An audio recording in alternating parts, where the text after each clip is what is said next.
After 7 months of delays, Hillary Clinton finally sat for a closed-door congressional deposition about her knowledge of Jeffrey Epstein and his network. According to Oversight Chairman James Comer and committee members, her testimony raised as many questions as it answered, especially after she repeatedly told investigators that key details about Epstein's connections would have to come from her husband, former President Bill Clinton, whose own deposition is now expected next. This moment wasn't just another hearing. It was a signal that Congress is expanding its scrutiny deeper into the inner circles of political power, and the spotlight is now shifting directly toward a former president. All right, I want to thank everyone for standing out and braving the cold. Our deposition has concluded. It's a shame that it took 7 months to get Ms. Clinton in.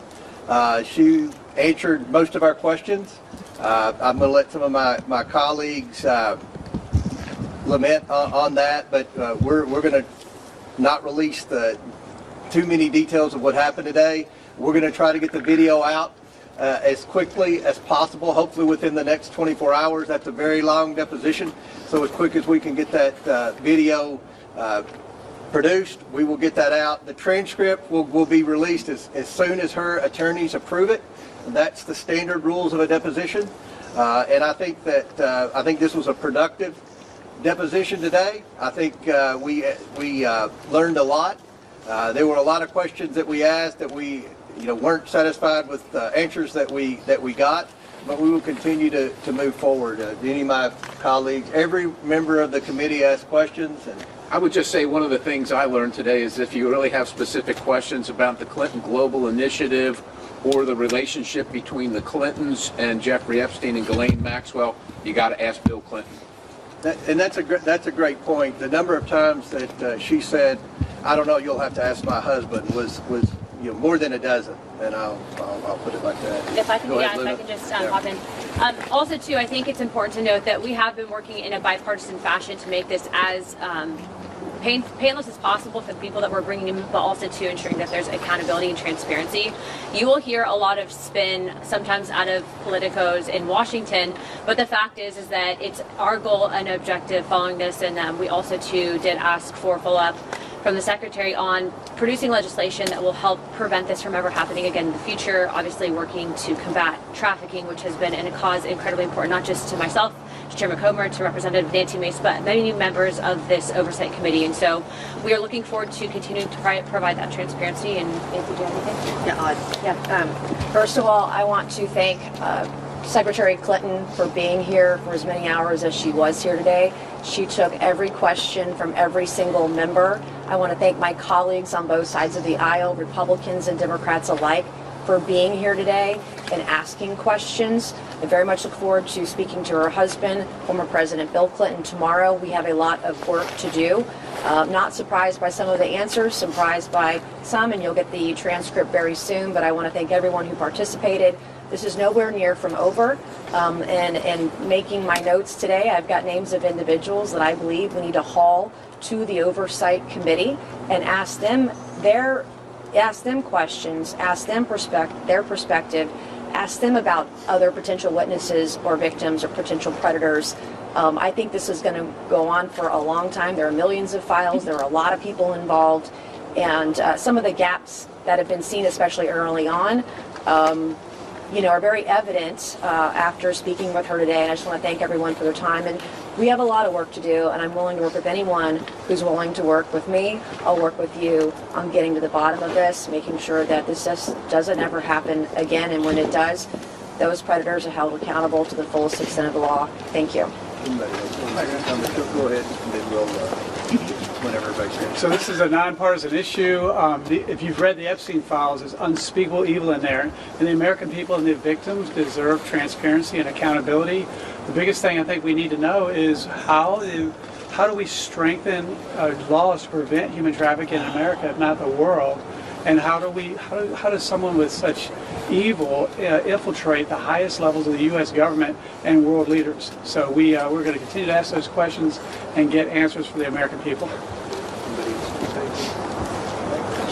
We'll be happy to answer. Mr. Chairman Comer, Comer, can I thank you, ask, Mr. Chairman. Secretary Clinton said in her opening statement, if Republicans were serious about investigating Jeffrey Epstein, that you would call President Trump to testify. Why won't you? Well, President Trump has answered hundreds, if not thousands, of questions from you all about Epstein, and I think he's been very transparent in releasing the documents. We expect hopefully more documents to come in. We're still assessing the 3 million plus documents that we have. We obviously will be moving on to the next phase and bringing more people in for questions. So again, remember, this was a bipartisan subpoena by members of both parties to bring in Ms. Clinton.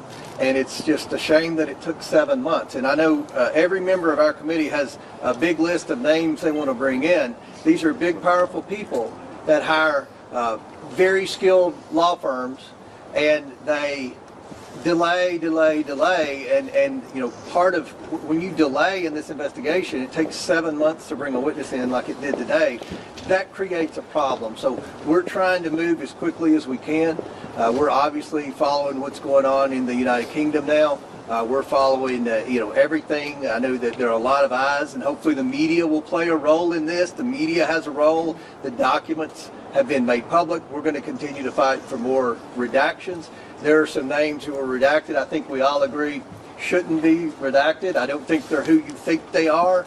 So that's why we want those names. Chairman, if I could just add in real quick to follow up on that, though, we asked specifically the victims, and we were all there, as well as the Speaker and the Democrat members of Congress, if the president was involved, and they exonerated him. So why would we bring in the president of the United States, who's been exonerated, who cooperated with law enforcement, and who released the files when we had to fight? We basically threatened to hold the Clintons in contempt if they didn't want to come in. So to be clear, we had cooperation. We asked the victims directly, and he was exonerated. So I would encourage all of you to at least do the fair reporting and understanding that just like you would not publish false statements about the Clintons and some of the allegations that have been made about them, you would give the President of the United States the same respect. And he also went to law enforcement. Hey, Mr. Chairman. Mr. Comer, can I ask? Hold on a second, guys. Hold on. Mr. Chairman, President Trump has released more files than anyone. During the Biden administration, 0 files, no DOJ involvement.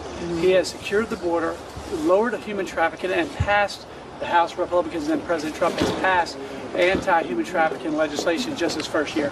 Mr. Comer. For transparency, as you guys said moments ago, can you release any findings that were discussed today? You said some. We're going to release that video, and you'll be able to see the whole thing as quick as we can get the video produced. But I think what will be interesting is some of the comments that Secretary Clinton made at the very end about Jeffrey Epstein.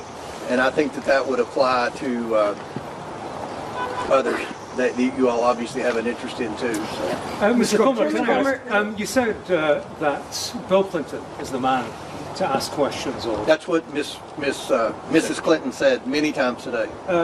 Why bring Hillary Clinton along? Again, for the 15th time, this was a motion made by Democrats and Republicans in a subcommittee on oversight. There were a list of people to bring in, and Bill and Hillary Clinton were on the list. I'm glad we brought Hillary Clinton in because she's never really answered questions until in the last week about her relationship with Epstein and Maxwell. So she answered questions, and hopefully they'll be helpful as we move forward. Chairman Comer, are you now satisfied? On the Clinton Global Initiative, was that your main focus today with Secretary Clinton, and do you feel like you got the answers you were looking for? Well, I don't want to disclose too much of what was said, but most of the questions that we asked about the Clinton Global Initiative, which were very specific questions, some of them were backed by emails and other documents that have been released by the Department of Justice. She said that she was a senator, and you would have to ask her husband that tomorrow. So we have a lot of questions for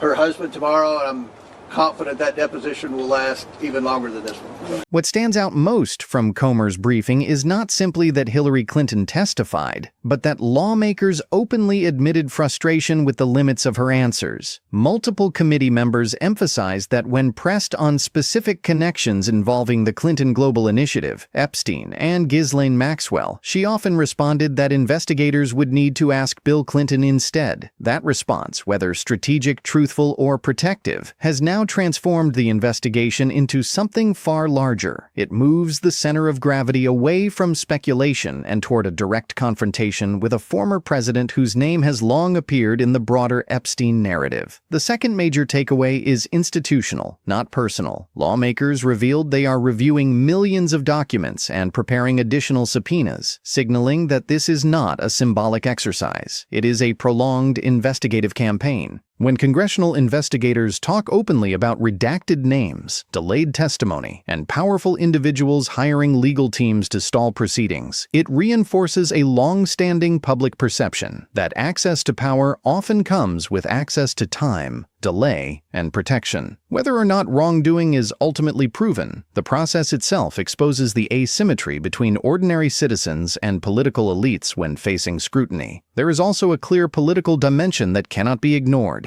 During the briefing, members immediately framed the investigation within broader partisan battles, referencing document releases, prior cooperation claims, and competing narratives about transparency. This illustrates how Epstein, whose crimes were criminal and personal, has also become a political battleground. Each side understands that public perception of who knew what and when carries enormous symbolic weight. In Washington, investigations are never just about facts. They are about legitimacy, narrative, and control of public trust. Finally, this moment reflects something deeper about institutional accountability. Epstein was able to move through elite social, financial, and political circles for years. The real question Congress is now confronting is not just who answered questions behind closed doors, but how such access was possible in the first place. When investigators openly say there are still millions of pages to review and dozens of witnesses to question, they are acknowledging that this is not simply a case about one individual. It is about systems, relationships, and whether the structures meant to protect the public were slow to confront uncomfortable truths. This investigation is far from over, and the next deposition involving Bill Clinton could be one of the most consequential political testimonies in years. What happens next could reshape public understanding of who had access, who knew what, and how far this network truly reached. If you believe transparency matters, no matter which political side is involved, make sure you stay informed.